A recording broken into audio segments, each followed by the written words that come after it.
सभी को पेंशन भी दिया। जवाब दीजिए प्रियंका, अभी भी बहुत क्लियरली नहीं कह पा रहे कि कौन एज लेता हुआ इस सेकंड राउंड में, सेकंड फेज में दिख रहा है। चाहे भूल तो सुरक्षा नहीं का हो गई मामला है हो या ओवैसी विकास को का साथ मामला हो, लिए, ये अगर नीतीश ले कुमार जी लेते के साथ तो नेतृत्व में ही शायद संभव है। और मजबूत गठबंधन होता। प्रियंका जी, अभी महेश दास जी यहाँ पे कह रहे थे कि जो है कि वो जनता चाह रही है कि नीतीश जी मुख्यमंत्री बने, पर भैया जनता, भारतीय जनता पार्टी तो ये चाह नहीं रही है। फिर नीतीश जी के नाम पे कैसे आप जो है बैठ के यहाँ पर जो है मुख्यमंत्री का चेहरा घोषित कर रहे हैं। अभी मनीष पांडे जी से पूछा जाएगा तो वो ये कहेंगे कि अभी जब विधायक चुने जाएंगे उसके बाद मुख्यमंत्री का चेहरा चुना जाएगा। तो महेश दास जी आप तो पहले ही फेल हो गए, आपका पूरा एजेंडा ही डिबेट का फेल हो गया। दूसरी चीज अब मैं ये कहना चाह रही हूँ अपने वाले को बना देंगे, मुख्यमंत्री का चेहरा जो है उम्मीद आप ऊपर से रख रहे थे ना, मुख्यमंत्री का तो चेहरा मैं चाहती हूँ कि आप भी वो थोड़ा धैर्य रख के दिखाएं, आप भी वो पेशेंस दिखाना चाहिए ना।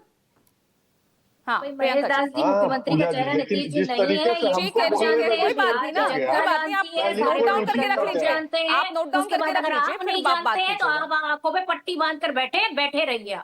दूसरी चीज कहने, जिस तरह की खबरें आ रही हैं पूजा जी, मुझे लगता है कि समस्तीपुर में जिस तरह की जो स्ट्रांग रूम में लाइट जाना, स्ट्रांग रूम से जो कुछ लोगों का आते जाते हुए देखना, कोई पिकअप निकलते हुए देखना, जिस तरीके से वीवीपैट की पर्चियां मिलना सड़कों पर, ये अपने आप में सवालिया निशान है। क्या लोकतंत्र में चुनाव की प्रक्रिया क्या उतनी ही फेयर है जितनी होनी चाहिए थी?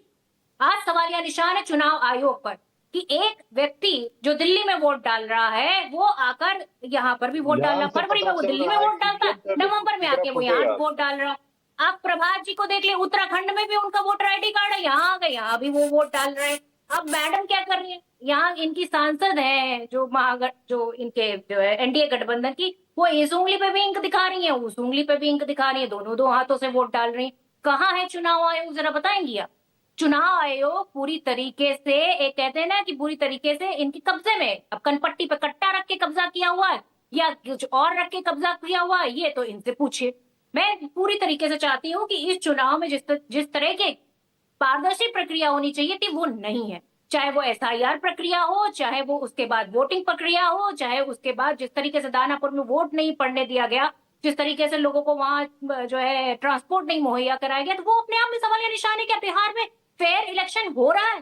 क्या बिहार की जनता नहीं देख रही है? बिहार की जनता समझदार है, वो देख भी रही है, और इस बार उसको चुनाव यही करना है कि या तो वो एनडीए के पास जाएगी और या तो वो महागठबंधन के पास जाएगी। महागठबंधन के पास आने पर उसको रोजगार का मुद्दा मिलेगा, क्योंकि उसको रोजगार मिलेगा। महागठबंधन के वोट डालने पर उसको ये पलायन जो है वो रुकेगा, महिलाओं को 2500 रुपए मिलेगा, और जो अति पिछड़े हैं उनको जमीन मिलेगा, उनको अधिकार मिलेगा, और एक तरफ वो महिलाएं मिलेगा। जिन्हें ऑलरेडी मिल रहा है प्रियंका जी, बात फिर वही महाराष्ट्र वाली आ जाती है ना, कहीं ये ना हो कि महाराष्ट्र वाला ही ना सोच के साथ वोटर जो है वोटिंग करने निकल पड़े।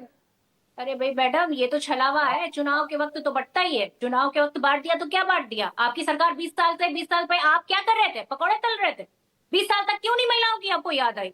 20 साल में आपने क्यों नहीं 10,000 रुपए महीना दे दिया? जवाब दीजिए मनीष पांडे। ना, क्योंकि चुनाव में आपको वोट खरीदना था तो आपको महिलाएं नजर आ गई।